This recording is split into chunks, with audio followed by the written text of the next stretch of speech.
Quality is the best business plan. Make a great movie first, and then it will inspire, you know, theme park rides and attractions and lands. If you're ready to party with the toys, make some noise! I said if you're ready to party with the toys, let me hear you out there! John Lasseter is clearly one of the greatest storytellers of our age, and we have the great privilege of using the characters that have come out of Pixar in our Disney parks. John is absolutely critical in translating those characters into the very different world of the theme park world. Take the Pixar Street down at Walt Disney World in our Hollywood Studio Park, where here we wanted to create a place where any number of Pixar characters could live, both those that exist now and those that are going to be invented in the future. Jesse! We have an attraction called Turtle Talk with Crush, and this takes the character Crush from the Finding Nemo movie that Pixar created, and the illusion we created is that Crush is behind a piece of glass in an aquarium looking at us, and we're looking at him. Look at all the humans in the human tank! Hey, how you dudes doing in there today? It's a very sophisticated technique, took a lot of invention, and sort of is a combination of video game and theme park attraction and animated film. We're going to open the ocean floor to you dudes. Any questions for the Crush Man? You know anything you dudes want to know about sea turtles? Just raise a fin, dudes. Who has a question for me? What did you have for breakfast? What do I eat? Oh, tasty question, dude. See the stuff right here? It's called the green seagrass. I eat green seagrass and I eat kelp, dude. That's totally what gives me my green color.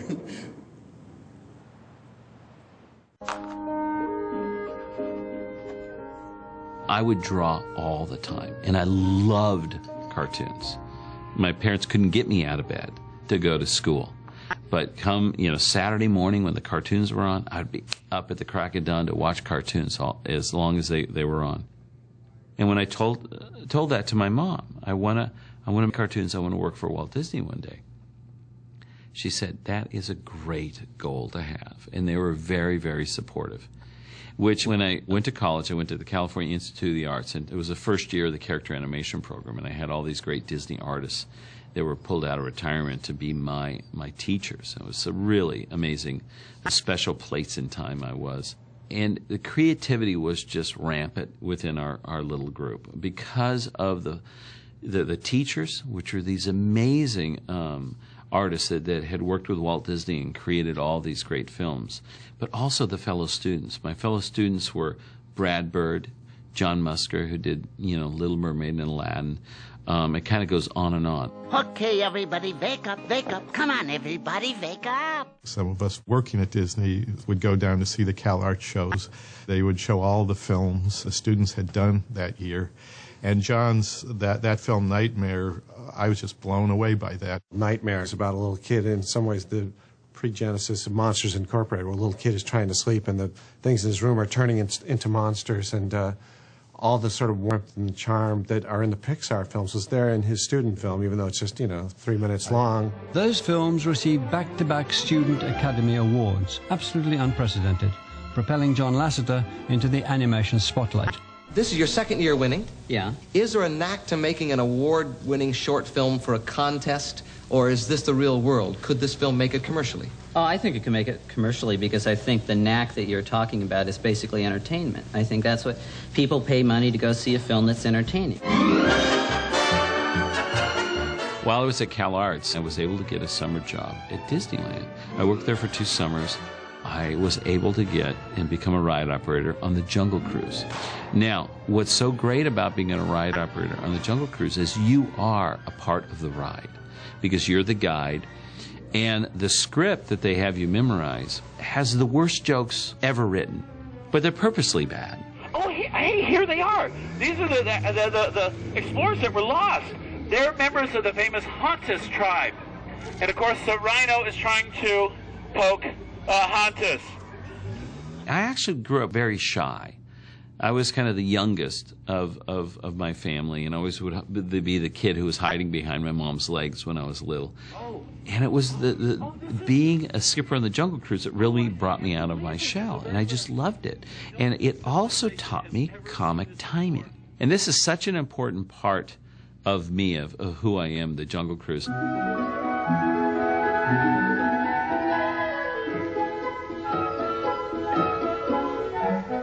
When I first started working at the Walt Disney Studios, Walt was still alive in everyone's minds, right? And they always talked about Walt Disney, you know, as Walt. You never heard the term Walt Disney. It was always Walt. To Walt Disney, the story in his films was the most important thing. And that's what I kept hearing from all of my teachers, you know, and that technology was always in service of the story. The two biggest mentors of mine was Frank Thomas and Ollie Johnston. They were there from the beginning in the invention of animation at the Walt Disney Studios. And they were handing the torch off to us. It's like, now we're giving you all of our knowledge, you know, and you're the new generation. The masters had left, other people became in charge, and they were kind of threatened by really vigorous, dedicated people who wanted to knock everybody's socks off. Look what's being done. Star Wars, Raging Bull, you know, Close Encounters, Jaws, you know, all this great stuff, you know, the Godfather movies, you know. Look at all this stuff that's being done. We could do this in animation. And it's like, no, we want you just to do what you're told. The films were strange because if something was too funny, they'd go, it's too funny. We don't want to make it too, you know. And if it was scary, it was like, no, we don't want to do too scary. So all the emotional ups and downs that a good film has were gradually neutralized into a flat line, essentially. And they were very pretty exercises in sort of passionless filmmaking. Disney started working on a live-action special effects movie called Tron. They were working with outside computer animation companies.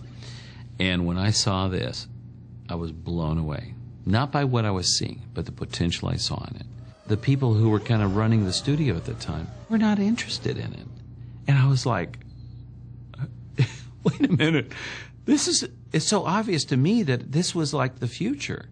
I found this short story called The Brave Little Toaster. And we developed it as a feature film to use this new technique. But when Disney finally told me, you know, they were not interested in pursuing this computer animation thing, basically I got fired because I kept pushing. I wouldn't say take no for an answer. I kept pushing it. If they said no, then I would go somebody else. And they just found me kind of a troublemaker. After being fired by Disney, John joined the computer graphics division of Lucasfilm. The first film we did was The Adventures of Andre and Wally-B. It was the very first character animation with computers. We were so limited as to what we could do that we had to use really geometric shapes. So I went back to the original Mickey Mouse cartoons that Ub Iwerks animated for Walt Disney and looked at what Ub Iwerks did. And we advanced so much technology in that one little cartoon about getting more bendable shapes and things like that because I wanted it to have this cartoony quality to it.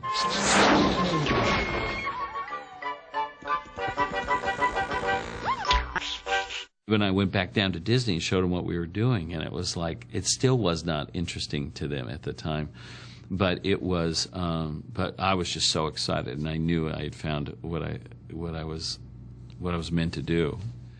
And at that time, Steve Jobs bought us as a whole group out of Lucasfilm, and we started Pixar.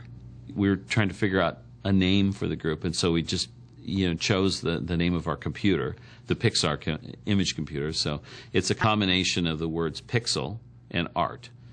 Pixel is the little squares of color that make up a computer image, and art. And I remember that year I had started working on modeling a desk lamp. Then Ed came into me and said, okay, I want to create a film that shows who we are at Pixar. I thought, okay, what are we going to do? And I kept looking at this lamp I was creating. Oh, well, maybe I'll start moving the lamp around.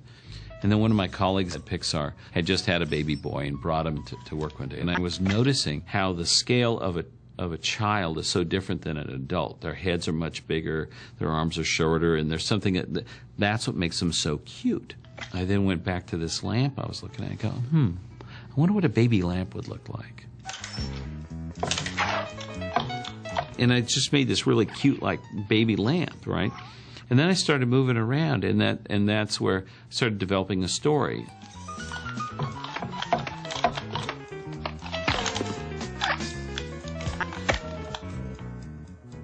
We had to borrow all the computers at night, right, that everybody else was using. And so they came to me and they said, you can't have moving cameras, which was, really in vogue with computer animation.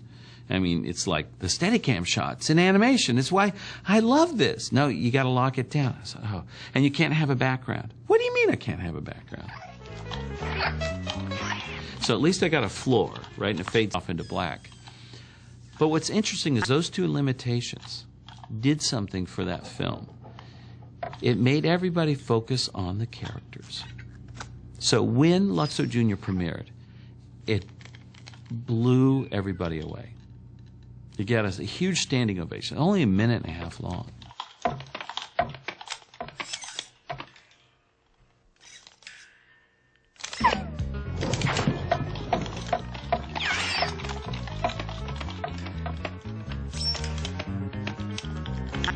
Everybody felt like that they'd seen the future.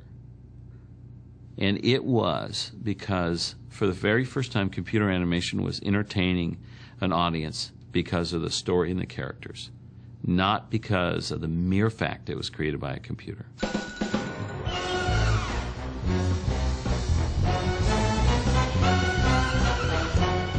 And the success of the Pixar studio was astonishing. Unlike most other studios, Pixar's never bought scripts or movie ideas from the outside. All of their stories, their worlds and characters are created internally by their own community of artists.